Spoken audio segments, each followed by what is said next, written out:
साथियों नमो बुद्धाय जय भीम। मैं एसपी सत्यार्थी बात कर रहा हूं। आज 15 जनवरी 15 जनवरी जानते हैं आप सभी को बहन कुमारी मायावती, जिनको आयरन लेडी के नाम से जाना जाता है, जिन्होंने उत्तर प्रदेश में चार चार मुख्यमंत्री होकर के उन्होंने कड़ाई से नियम का पालन करवाया था। यानी संविधान का पालन यदि पूरे भारत में कहीं हो पाया सही से तो उत्तर प्रदेश था। मैं जानता हूं उनकी मुख्यमंत्री काल का जो कार्यकाल रहा है, अधिकारी लोग कांपते थे। जो मक्कार अधिकारी थे वो कांपते नजर आए थे। और हमारे यहाँ एक देवरिया गांव है आजमगढ़ में, जहां पर सीडीओ लाइट दिखा रहा था, बीडीओ खड़ंजा बिछा रहा था। इसलिए क्योंकि वो मक्कारी किया था, ग्राम सभा का पैसा खा गए थे सीडीओ और बीडीओ मिलकर के। उन्होंने कहा कि 4 हेलीपैड बनाओ। मैं आजमगढ़ में आ रही हूँ, 4 हेलीपैड बनाओ।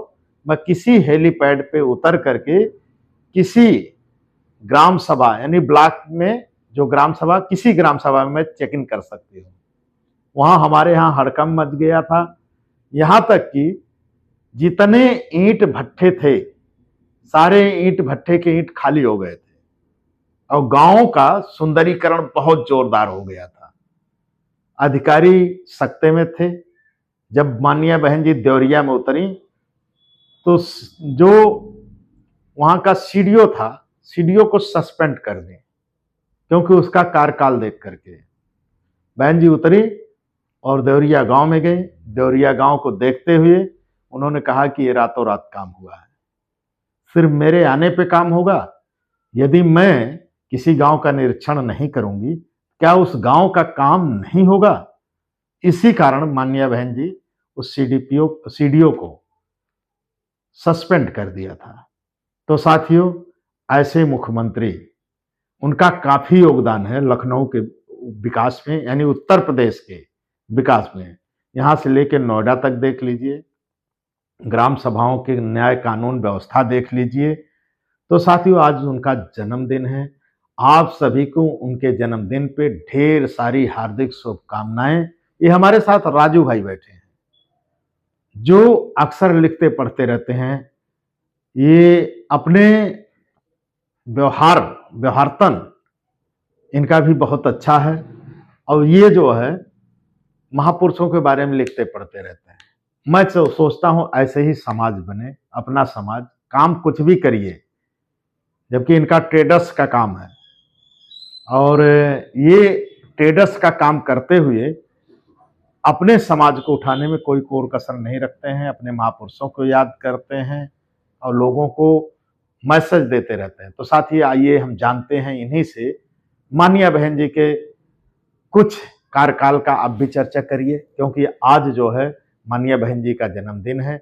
हम लोग तोहफे पे उनको कुछ कार्यकाल के रूप में आप सभी को याद करें। यही एक सबसे बड़ी सच्ची उनको तोहफा होगा हैप्पी बर्थडे के। तो राजू भाई, आप कुछ बताइए बहन जी को। मान्य बहन जी के जन्मदिन पर उनको बहुत बहुत बधाई हो।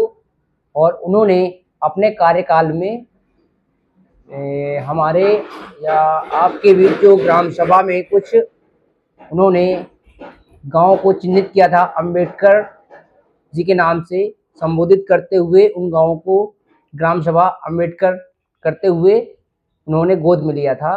उन गांवों में आज के समय में अंबेडकर मूर्ति और पूरे गांव का विकास, साथ साथ नाली खड़ंजा और कुछ कॉलोनियां और वहां के जो बुजुर्ग अवस्था में लोग थे उनको सम्मानित किया गया। और पूरा कार्यकाल पूरा होते हुए वहां पे जन्मदिन मनाया जाता था हर ग्राम सभा में। जो अंबेडकर ग्राम सभा में बनाई गई थी, उनमें बहन जी का जन्मदिन बहुत हौस उल्लास के साथ मनाया जाता था। लेकिन आज वह देखने के लिए नहीं मिल रहा है।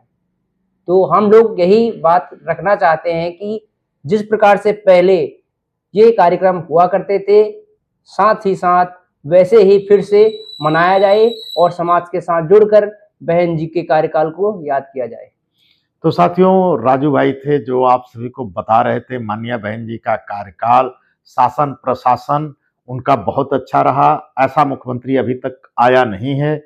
तो साथियों, जैसा आप सभी को मालूम है, बाबा साहेब डॉक्टर बी.आर. अम्बेडकर और बहुजन नायक मानवर कांशीराम के बाद यदि कोई दलित, मतलब बहुजनों के मसीहा, दलितों के नहीं, दलित तो शब्द हम लोगों को थोपा गया है, जिस तरह जाति थोपी गई है, लेकिन हम बहुजन हैं।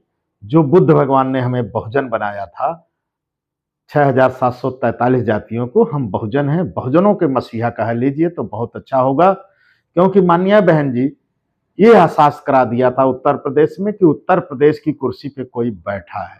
नहीं तो हम लोग जानते हैं बचपन से कि मुख्यमंत्री कौन होता है, ये किताबों में याद कराया जाता था। प्रधानमंत्री कौन होता है, ये किताबों में याद कराया जाता है। लेकिन बहुजन नायक मानवर कांशीराम ने प्रधानमंत्री की अहमियत बताई, मुख्यमंत्री की अहमियत बताई, और माननीय बहन जी को शिष्या बना करके जब उत्तर प्रदेश में उन्होंने उतारा था, तो उत्तर प्रदेश की कुर्सी पे ऐसा लगा कि कोई बैठा है। हर गरीब, हर दुखिया का दर्द यदि होता था तो थानों में उसकी जन सुनवाई के रूप में, तहसील में जन सुनवाई के रूप में उन्होंने चालू किया था। मैं जानता हूं कि माननीय बहन जी जब अपना जो मुख्यमंत्री का जो मिलना है, जो उन्होंने जन सुनवाई मुख्यमंत्री, उन्होंने कहा था कि हमारे लोग गरीब हैं, हमारे तक पहुंचने में उनको बड़ी दिक्कत होती है, लखनऊ में आना होता है, काम छोड़ करके आना होता है। तो उनका एक तो काम छूट गया, दूसरा नुकसान होता है, किराया भाड़ा लगा, समय बीता। तो साथियों, उन्होंने थाने पे थानेदार को आदेश दे दिया, एसपी को, कि थाने पे जन सुनवाई होनी चाहिए, तहसील में जन सुनवाई होनी चाहिए, जिले पे जन सुनवाई होनी चाहिए। यदि बहुत भारी समस्या है तभी हमारे तक उन्होंने कोऑर्डिनेटरों के माध्यम से वो बात सुनती थी। तो साथियों, आज उनका जन्मदिन है। आप सभी को ढेर सारी हार्दिक शुभकामनाएं और नमो बुद्धाय, जय भीम। धन्यवाद सभी।